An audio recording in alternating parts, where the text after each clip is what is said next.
guys, and welcome back to Essential Wholesale and Labs.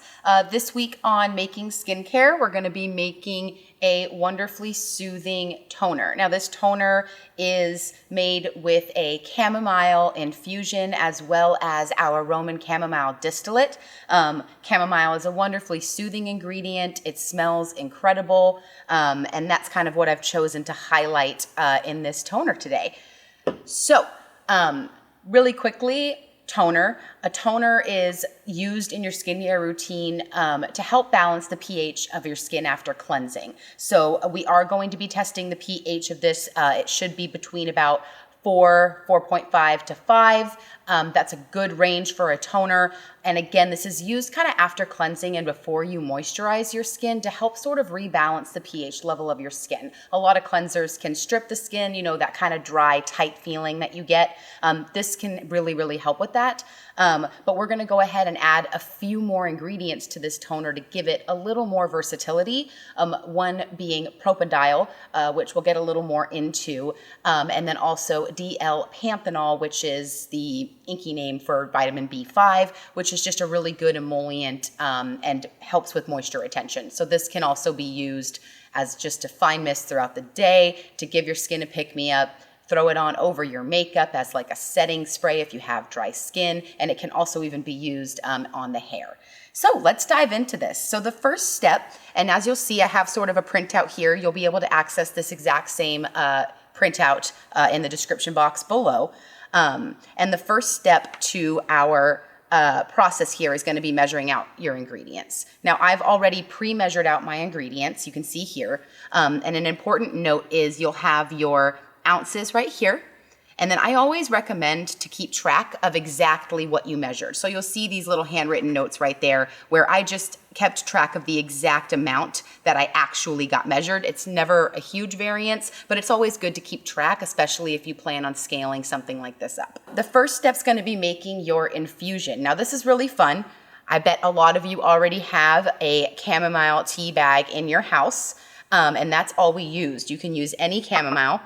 And all I did was in a separate beaker to the one that I'm going to be making the toner in, I measured out about 3 to 4 ounces of deionized water and just steeped it. So I brought the water to just a slow boil, nothing too rough. You don't want like a bunch of rumbling bubbles. A slow boil, and then I let this tea steep for longer than if I was drinking it. I let it steep for about 10 minutes. So this would be a really strong tea if you were drinking it, but because we're using it in a cosmetic application, I let it steep for a little bit longer.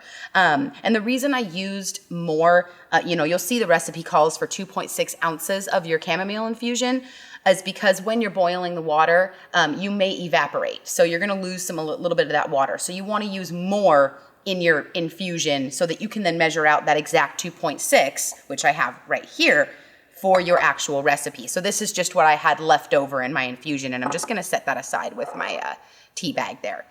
So I had this on just a single pot boiler here. You can use a double boiler, you can use the microwave, you can use a tea kettle, but I just turned this off right before we started filming. So this is still at a good temperature here. We're at 150. It's actually a little hot, so I'm gonna go ahead and take her off. And I'm just gonna set this aside. She's been turned off.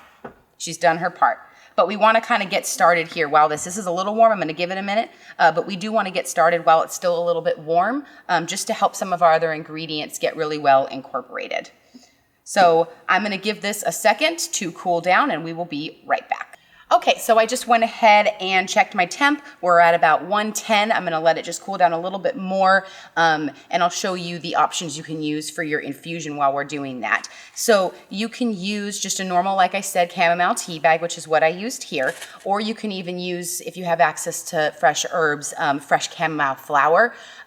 If you do use flower, make sure you use a really fine strainer. We are gonna run this through a coffee filter at the end to make sure we catch any particles or anything that comes out of the tea bag, but you'll need a little extra filtering if you're gonna use this method. So those are kind of your options, and you can get really creative with what options you put in there, different teas, different botanicals, and all that jazz.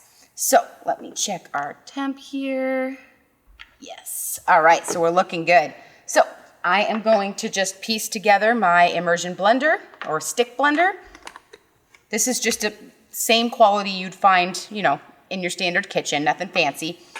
I'm just gonna set that aside, and I'm going to get the rest of my ingredients ready here. Now this is our preservative. I'm gonna set that aside because this is still too hot for me to put the preservative in there. That's gonna go last. So the first thing I'm gonna go ahead and add is our DL-panthenol. Now this is the vitamin B5, which is a really good kind of moisturizing and softening ingredient. So that's kind of why I'm adding it to this particular recipe. It also just blends really well. It solubilizes really well in water. You're not even gonna know it's there once it's in there. Doesn't really take any effort. Put that in there. And then we're going to go ahead and we're gonna add our Roman Chamomile Distillate. And this is just a really, really, really soothing distillate. It's made from fresh chamomile. It's going to be, it's gonna help kind of enhance that already infused chamomile scent. Really gives it kind of a really soothing, calming scent. So I'm just gonna toss that right inside. And then back to our propanediol. Now, propanediol is another really good emollient and humectant. Our propanediol is actually naturally derived. Not all propanediol is made the same, but ours is plant derived from glucose. So it's made from glucose as opposed to like a petroleum base. And it just helps boost moisture. It helps avoid irritation. And most importantly, in an all water product like this, it acts as a preservative booster. So it's really, really, really, really good. It's really similar to vegetable glycerin, which you may be really familiar with. So we're just gonna go ahead and toss that in there. I'm gonna grab my little scraper tool just to make sure I get as much out as I can. Okay.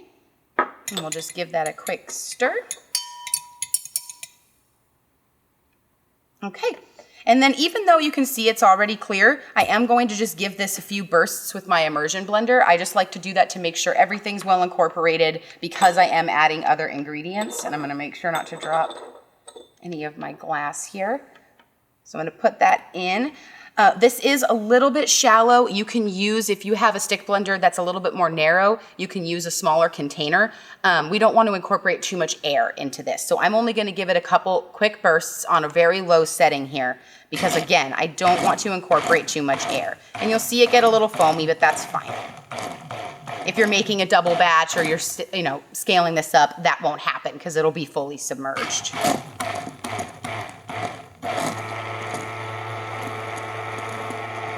Okay, and that really is all it takes.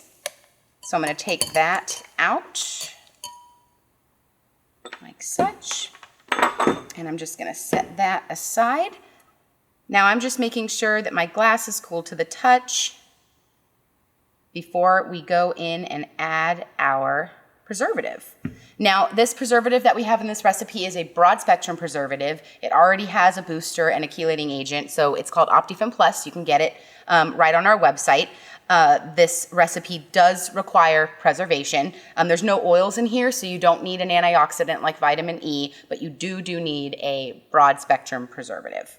So we're gonna get that right inside. I'm gonna make sure we get all that in there.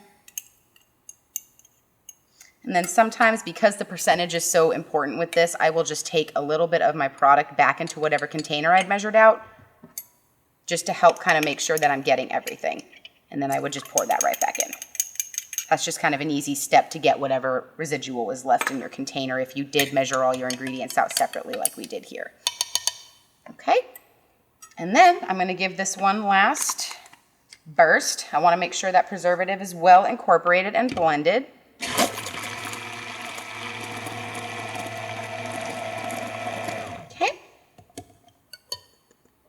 Just like that. And again, the foaming's fine, especially since we're gonna throw this through a coffee filter next. So we have our coffee filter. I'm gonna pour that out. Okay. I'm gonna go in here and put our coffee filter right back over our container. I like to just kind of push it down just slightly, and then you can kind of grab the edges with your hands and fold them over to make kind of a little bowl so you're not just standing there waiting for it to go through. And then we're just gonna pour that over our coffee filter.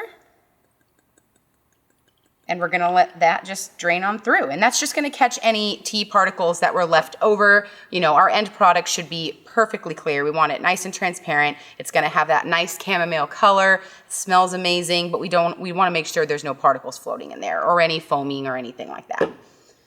So this is going well. You can see we've caught a few little particles there, so that's kind of why this is a good important step.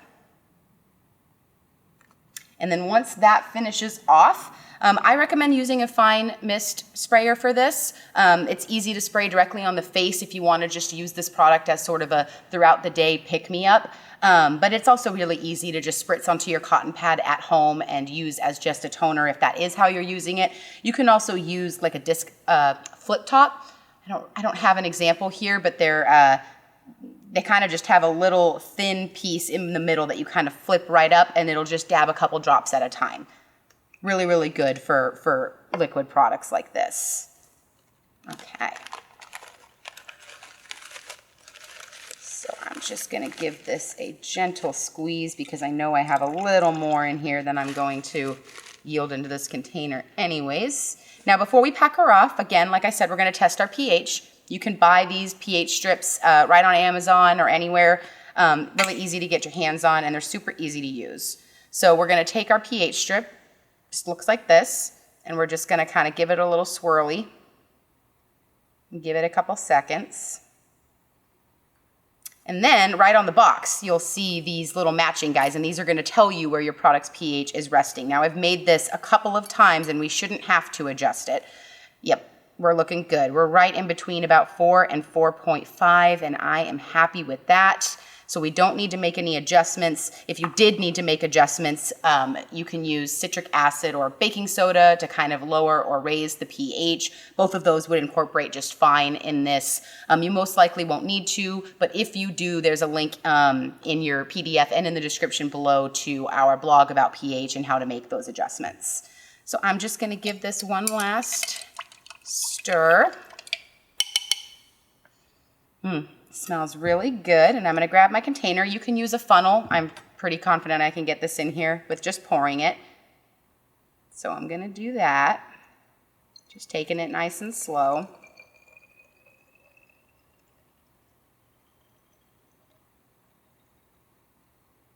And always leave a little tiny bit of room below the neck of your bottle for that sprayer to fit into the bottle.